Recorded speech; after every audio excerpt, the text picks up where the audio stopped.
मैं डॉक्टर अमित भटनागर पंतनगर कृषि विश्वविद्यालय में प्रोफेसर के पद पर कार्यरत हूं और इस चैनल के माध्यम से मैं प्रयास कर रहा हूं कि किसानों तक सही जानकारी पहुंचे ताकि उसका लाभ वो अपनी खेती में ले सकें और उनको ज़्यादा से ज़्यादा फायदा हो। इसके लिए मैंने इस चैनल पे एक अलग से प्लेलिस्ट बनाई है कृषि किसान, जिसमें मैं हिंदी में चर्चा करता हूं। तो किसान भाइयों के लिए ये अलग से स्पेशल प्लेलिस्ट है कृषि किसान। आज जो मैं बात करना चाहता हूँ वो ये है कि जो हम जैविक खाद प्रयोग करते हैं, चाहे वो गोबर की है, चाहे वो मुर्गी की खाद है, चाहे वो कंपोस्ट है, चाहे वो केंचुआ वाली खाद है जिसे हम वर्मी कंपोस्ट कहते हैं, इसको मिट्टी में मिलाना क्यों जरूरी है। ये देखा गया है सामान्यतः कि अधिकांश किसान जो है गोबर की खाद लेते हैं और खेत के ऊपर डाल देते हैं। हालांकि पहले उसको गड्ढे में सड़ाते भी हैं, कुछ तो ऐसा करते हैं कि सीधे ही खेत में डाल देते हैं। ऐसा नहीं करना है। गोबर की खाद है या कंपोस्ट की खाद है, पहले उसको गड्ढे में सड़ाना है, 3-4 महीने में जो पक जाए, तैयार हो जाए, तब उसको हमें खेत में डालना चाहिए।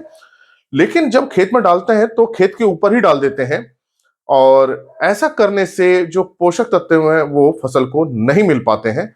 तो जो भी आप जैविक खाद डाल रहे हैं उसको मिट्टी में मिलाना बहुत जरूरी है। आप खेत में डालने के बाद उसको तुरंत हैरो चला के या किसी भी दूसरे तरीके से आप उसको तुरंत मिट्टी में मिला दें ताकि उसका ज्यादा से ज्यादा लाभ पौधों को मिल सके। तो ऐसा क्यों करना जरूरी है आज मैं आपको यहाँ बताऊंगा। एक चित्र के माध्यम से मैं इसको बताने की कोशिश करूंगा।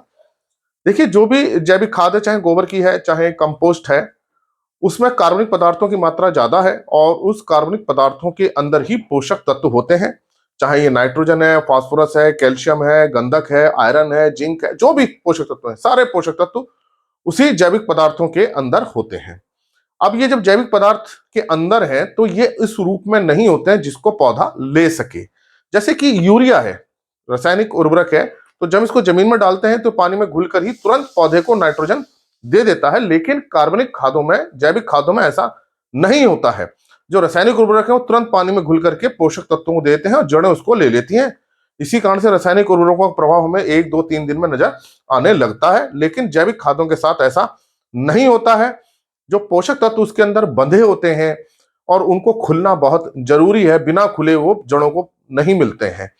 तो अब इसको जो खोलने का काम है, या जो हम कहें कि जैविक पदार्थों के साथ ये जो पोषक तत्व बंधे हुए हैं, इनको जो बंधे हुए हैं, इसको खोलने का काम सूक्ष्म जीव करते हैं।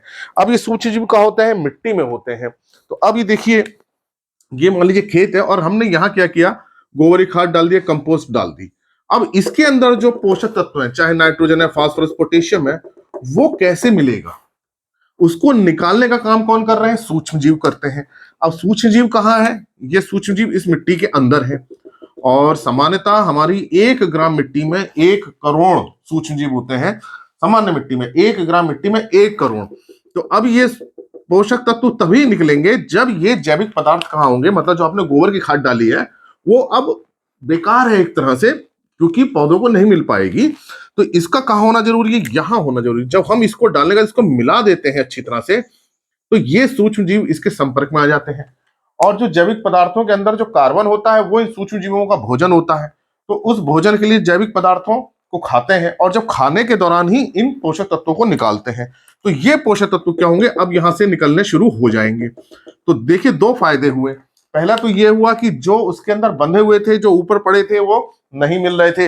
अब नाइट्रोजन अपने उस रूप में आ जाएगी जो पौधे को मिलती है। अब जैसे देखा जाए तो जैविक पदार्थों में नाइट्रोजन किस में रहती है, प्रोटीन के रूप में रहती है या अमीनो एसिड के।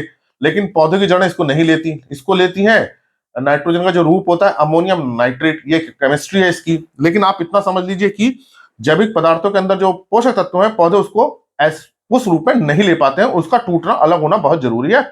और तोड़ने का काम कौन कर रहे हैं, ये सूक्ष्म जीव कर रहे हैं। तो सूक्ष्म जीवों के संपर्क में आना इन जैविक खादों के लिए बहुत जरूरी है। तो एक तो क्या हुआ, सूक्ष्म जीवों ने इनको निकाला। दूसरा देखिए कहाँ है, जड़ें कहाँ है। जड़ें तो पौधे की यहाँ है, ये पत्तियां ऊपर है। तो पोषक तत्व कहाँ होने चाहिए, इस जड़ क्षेत्र में होने चाहिए। तो जो हम जैविक खाद मिलाएंगे वो पूरी कहाँ मिलेगी, इस जड़ क्षेत्र के अंदर ही मिलेगी। तो पोषक तत्व भी यहीं आएंगे। अब कहाँ, मान लीजिए यहाँ पे हमने डाल रखा है, हमने मिलाई नहीं गोबर की खाद या कंपोस्ट हमने डाल दिया, बहुत हल्की मिलाई, बहुत कम मिलाई या इतनी ही दूरी तक मिलाई, तो क्या पोषक तत्व केवल यहीं तक रहेंगे और ऊपर पड़े रहेंगे। तो ऊपर वाले भी नुकसान हो जाएंगे और जो नीचे यहाँ तक गए हैं इतनी दूरी तक ही मिलाई है हमने गोबर की खाद, तो केवल यहीं तक ही मिलेंगे, पूरी जड़ को मिल नहीं पाएंगे। तो इसलिए जो भी जैविक खाद आप डालते हैं, बना करके एक तो पकी हुई डालनी है, सड़ी हुई जैविक खाद डालनी है जो अच्छी तरह से तैयार हो गई है, जो आपने गड्ढे बनाई है, कच्ची नहीं डालनी है। उसके लिए मैंने एक वीडियो बना चुका हूं, आप उसको देख लीजिएगा, पकी खाद, सड़ी खाद क्या होती है, कच्ची खाद क्या होती है, उसको आप देखेंगे तो आपको और अच्छा समझ में आएगा। तो एक तो आपको पकी हुई सड़ी हुई खाद जो हमने गड्ढे में बना रखी है 3 4 5 महीने में जो हमारी पक्के तैयार हुई है, उसको डालना है। और डालने के बाद आपको तुरंत मिट्टी में उसको मिला देना है, तभी उसका फायदा मिलेगा, नहीं तो उसका फायदा नहीं मिलेगा और हमारा जो मेहनत है वो सब खराब हो जाएगी और पोषक तत्व भी नहीं मिलेंगे और हमारा पैसा भी खराब होगा। अगर हम इस तरह से डालेंगे तो जड़ों को पूरे पोषक तत्व मिलेंगे और फसल की बढ़वार अच्छी होगी, जिससे हमें अच्छा उत्पादन और लाभ मिलेगा। तो ये मेरी बात आपको समझ में आई होगी कि क्यों हमको जैविक खादों को मिट्टी के अंदर मिलाना बहुत जरूरी है, थोड़ा गहराई तक मिलाना जरूरी है, ताकि पूरे जड़ क्षेत्र तक जाए और पूरी जड़ तक उसको मिले। तो इस वीडियो की जानकारी को आप दूसरों के साथ भी शेयर कीजिए ताकि उनको भी लाभ मिले, और अगर चैनल सब्सक्राइब नहीं किया है तो सब्सक्राइब कीजिए। धन्यवाद।